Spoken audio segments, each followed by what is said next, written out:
Assalamualaikum warahmatullahi wabarakatuh.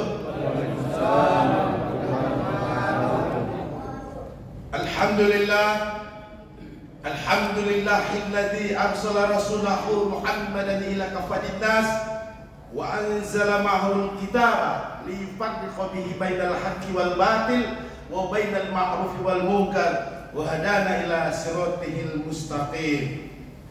Asyhadu an la ilaha illallah wahdahu la syarika la wa asyhadu anna Muhammadan abduhu wa rasuluhu la nabiyya ba'dah. Allahumma shalli wa sallim ala Rasulillah sallallahu alaihi wasallam wa ala alihi wa sahbihi wa man tabi'ahu ay tabi'ahum bi ihsanin ila yaumiddin. Dengan segala bentuk rasa syukur senantiasa kita panjatkan hanya kehadirat Allah Subhanahu wa taala atas segala nikmat dan karunia-Nya yang alhamdulillah masih terlimpah curahkan atas kita sekalian.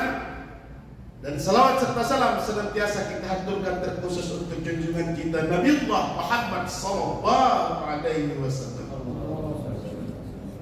Kepada Bapak Ketua Pengurus Masjid serta seluruh pengurus masjid yang saya hormati dan saya muliakan, panitia Amalia Ramadan, dan tak lupa pula kepada Pak Imam yang tadi bacaannya Masya Allah, lagunya juga begitu menarik, yang saya hormati dan saya muliakan, tokoh masyarakat, tokoh agama, mungkin aparat pemerintah, dan juga yang sempat hadir yang saya muliakan dan saya banggakan, Bapak Ibu jamaah Masjid Al-Mukhlisin yang saya hormati dan saya muliakan, adik-adik remaja dan anak-anak sekalian, banyak juga yang hadir yang saya cintai dan saya sayangi. Alhamdulillah malam ini sudah masuk ke malam ke-29, berarti puasa kita sudah 28 hari tadi atau 27 hari. Ya 27 atau 28 hari bagi yang lancar-lancar saja puasanya. Insya Allah kalau bapak-bapak memang banyak yang lancar 27 atau 28 hari tadi. Kalau ibu-ibu saya kurang yakin kalau cukup 27 atau 28. Tidak masalah, nanti di bulan Syawal dan seterusnya bisa dibayar. Biasanya di 10 hari terakhir Ramadan, penceramah itu senangnya membahas tentang amalan Qiyamul Lail, amalan tentang Lailatul Qadar. Mohon maaf, malam kali ini saya membahas yang lain saja, biar ada perbedaan di antara kita. Intinya tidak keluar dari hikmah puasa. Jadi kalau anak-anak yang mau mencatat tugas dari sekolahnya, judulnya hikmah puasa, ada yang bertanya apa isinya Ustaz? Ya tulis saja surga tanpa hisab, kalaupun ada hisab yang ringan saja. Insya Allah saya akan awali ceramah saya malam ini dengan satu hadis riwayat Imam Bukhari. Rasulullah SAW bersabda, Inna fil jannati baban yuqalu lahu ar-rayyan yadkhulu sha'imun. Sesungguhnya di surga itu ada satu pintu surga yang dinamakan ar-rayyan. Ar-rayyan itu kalau secara bahasa diartikan sesuatu yang melegakan, sesuatu yang memuaskan, boleh jadi sesuatu yang nyaman, tenang, segar, menyegarkan, dan tidak pernah merasakan haus. Itulah pintu surga ar-rayyan yang akan memanggil orang-orang yang suka berpuasa, senang berpuasa, terbiasa berpuasa. Kenapa dikatakan orang-orang yang terbiasa berpuasa? Karena bukan puasa Ramadan saja. Makanya jadikan pelatihan bulan Ramadan ini untuk berpuasa, sehingga kita terbiasa berpuasa dan tetap istiqomah mengerjakan puasa-puasa sunnah di luar daripada bulan Ramadan.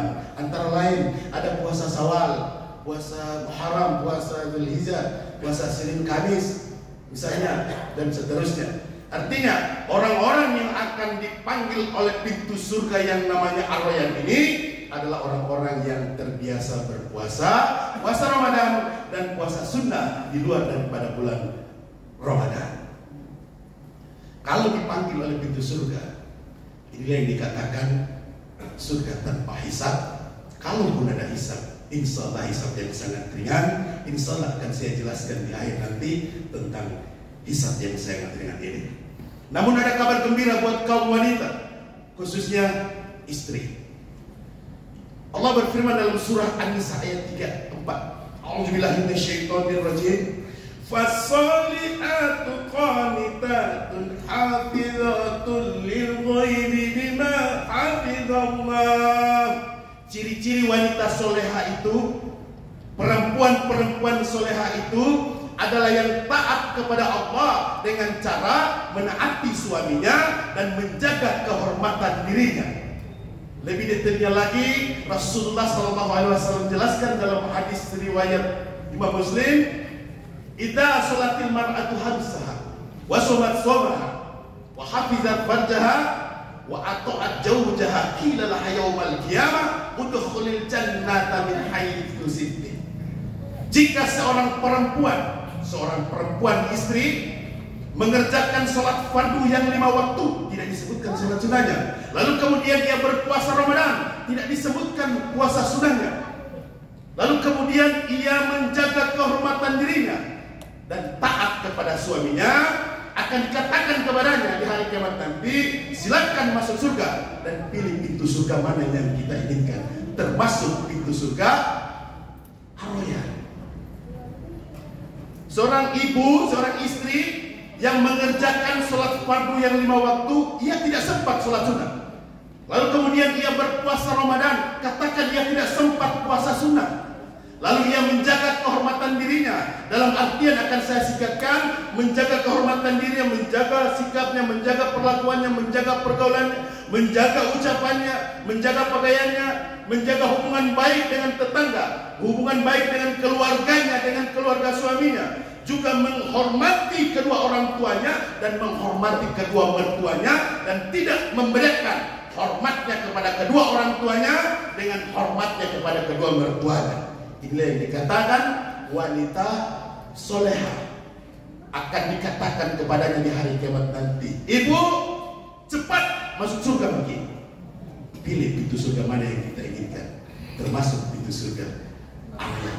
Artinya di luar daripada wanita soleha berarti tetap istiqomah. Ayo kita biasakan diri untuk mengerjakan puasa sunnah di luar daripada bulan Ramadan, dan insya Allah pintu surga yang namanya Ar-Rayyan ini akan memanggil kita. Ini yang pertama. Mohon maaf Bu, ada sedikit jangan sampai ada yang terlewatkan.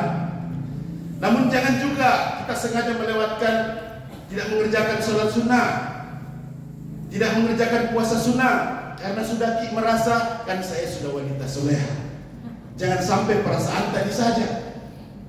Karena ada yang banyak yang begitu merasa sudah wanita soleha, padahal kenyataannya contohnya antara lain, ketika tiba waktu makan saja kadang dia menyiapkan makanan untuk anak-anaknya yang sudah besar, kemudian suaminya disuruh ambil sendiri. Padahal anak-anak tadi walaupun tidak diambilkan, disuruh ambil sendiri karena sudah besar, sudah tidak salah Bu. Tapi kalau kita suruh suami, tak bapak suruh ambil makanan sendiri ke dapur, pasti dosa. Itu dibilang wanita soleha.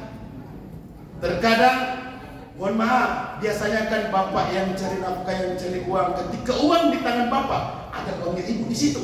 Ketika pindah ke ibu, uangnya itu tidak ada lagi uangnya bapak di situ.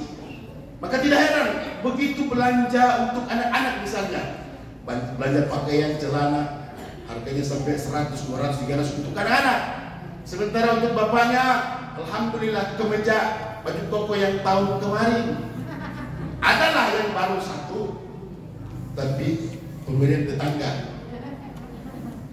Biasanya terjadi ibu belanja baju kudung baru, jilbab baru, harga 400, 300. Sementara bapaknya pakai celana, kelihatannya celananya baru, padahal kainnya sudah 3 kali dijahit.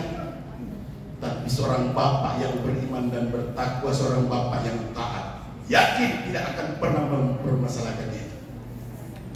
Bukan berarti dia tidak punya impian baju baru, celana baru, HP baru, sandal baru, sepatu, tidak.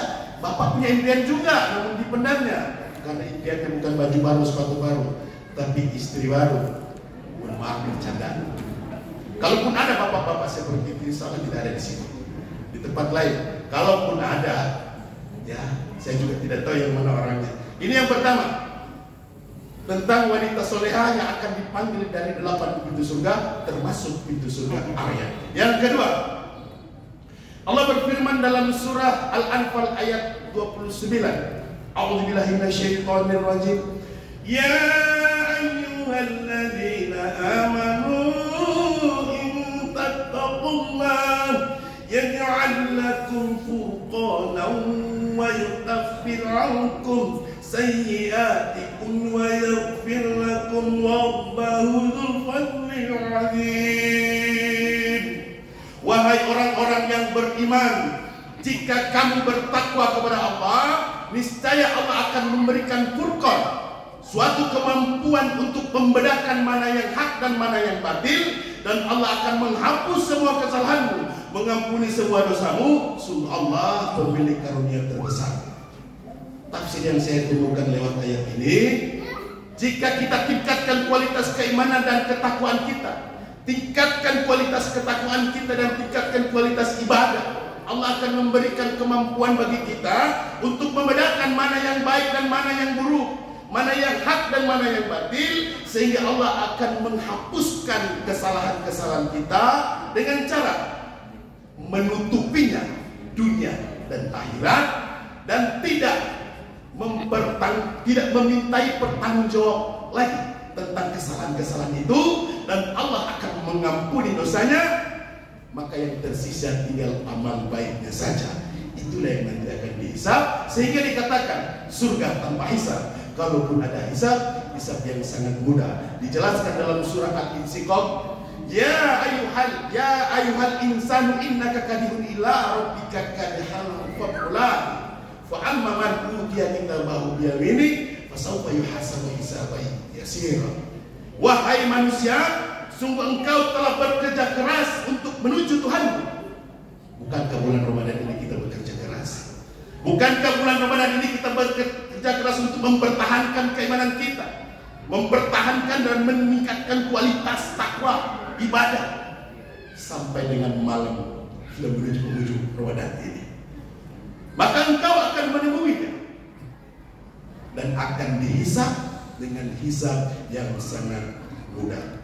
Fasawfa yuhasabu hisaban yasira. Akan dihisab dengan hisab yang sangat mudah. Inilah yang dikatakan, kembali saya jelaskan bahwa surga tanpa hisab, kalaupun ada hisab, hisab yang sangat mudah. Ada yang berpikir, itu kan punyanya para sahabat Rasulullah, al-jannah, yang dijamin surganya. Itu manusiawi. Kalau kita berpikir demikian, manusiawi. Namun coba kita lihat kisah para sahabat. Bagaimana dengan Umar bin Khattab, bagaimana dengan Khalid bin Walid, bagaimana dengan Jundub bin Junadah. Bukankah mereka orang-orang yang tadinya membenci Rasulullah, membenci Nabi, memusuhi Nabi, menentang Nabi, bahkan berniat dan ingin berusaha membunuh Nabi? Bukankah mereka juga pernah bermaksiat? Bukankah mereka juga pernah berbuat dosa besar? Lalu kemudian ketika ada informasi tentang orang-orang yang masuk surga tanpa hisab, ada nama mereka di sana. Apa amalnya mereka? Ketika para sahabat ini beriman, yang pertama mereka kerjakan adalah takwa, memperbaiki ketakwaannya, mempertahankan dan meningkatkan kualitas ketakwaannya. Maka tidak heran setiap hari Jumat kalimat takwa, mengajak bertakwa, wajib hukumnya bagi khatib yang baca khutbah. Ada juga yang berpikir menilai dirinya dan dibandingkan dengan para sahabat. Mereka kan mulia karena sahabat Rasulullah. Oke, itu benar. Tapi ingat, Rasulullah juga pernah berkata di hadapan para sahabat, tahukah kalian siapa yang mulia itu? Kata sahabat, para malaikat ya Rasulullah. Rasulullah menjawab, ya benar, malaikat itu mulia karena dekat dengan Allah. Tapi bukan itu yang saya maksud. Apakah para nabi ya Rasulullah? Rasulullah menjawab, ya benar, para nabi itu jelas mulia karena mereka menerima wahyu dari Allah. Kalau begitu, kami ini ya Rasulullah, sahabat. Rasulullah menjawab, kalian para sahabatku sudah pasti mulia karena kalian hidup di zamanku, ibadah bersamaku, duduk di majelisku. Sudah jelas kalian mulia, namun bukan itu yang saya maksud. Sahabat menjawab, sahabat berkata, hanya Allah dan Rasulnya yang mengetahuinya. Kemudian Rasulullah berkata, tahukah kalian siapa yang mulia ini? Mereka dari golongan umatku yang hidup setelah aku, yang hidup setelah kalian. Mereka tidak pernah bertemu denganku, tidak pernah menatap wajahku, tidak pernah duduk di majelisku, tidak pernah ibadah bersamaku, namun mereka tetap beriman kepadaku. Itulah orang-orang yang hidup di zaman sekarang ini, termasuk jamaah Masjid Al-Mukhlisin yang punya kemuliaan ini yang dikatakan oleh Rasulullah. Dan membuktikan diri di akhir Ramadan ini kita masih bisa tetap istiqomah mengerjakan ketakwaan kepada Allah. Kemuliaan-kemuliaan yang diraih, yang digapai oleh para sahabat tidak mustahil umat zaman sekarang juga bisa meraihnya, karena Rasulullah sendiri yang mengatakan, itulah tadi surga tanpa hisab. Kalau bukan ada hisab, insya Allah hisab yang sangat ringan. Ini yang kedua. Dan yang ketiga, pada khutbah Jumat di awal Ramadan di mimbar yang sama saya pernah menjelaskan bahwa bulan Ramadan ini sedang melatih kita untuk mengerjakan ketaatan kepada Allah, mengerjakan amal kebajikan demi amal kebajikan, amal ibadah, amal soleh selama sebulan penuh. Dan nantinya akan ada yang terus bisa istiqomah mengerjakan ketaatan kepada Allah itu walaupun sampai sudah di luar daripada bulan Ramadan. Itulah mereka orang-orang yang berhasil melatih diri bersama bulan suci Ramadan. Dan Allah sampaikan dalam surah At-Tin ayat ke-6, illal ladzina amanu wa 'amilus sholihati falahum ajrun ghairu mamnun. Terkecuali orang-orang yang beriman, yang berbuat kebajikan. Bukankah orang yang berbuat kebajikan itu adalah orang yang bertakwa? Yang berbuat kebajikan, maka mereka akan mendapatkan pahala yang tidak pernah terputus. Orang yang istiqomah dengan ketakwaannya, istiqomah dengan ibadahnya, Allah sampaikan kabar gembira dalam surah Al-Baqarah ayat 25. A'udzubillahi minasyaitonir rajim. Wa basyiril ladzina amanu wa 'amilus sholihati anna lahum jannat. Dan sampaikanlah kabar gembira kepada orang-orang yang beriman, yang berbuat kebajikan, bahwa mereka disiapkan untuk mereka surga-surga, yaitu pintu-pintu surga. Maka tidak heran nanti akan ada yang masuk lewat pintu surga sholat, pintu surga Al-Quran, pintu surga sedekah, pintu surga jihad, puasa, dan seterusnya.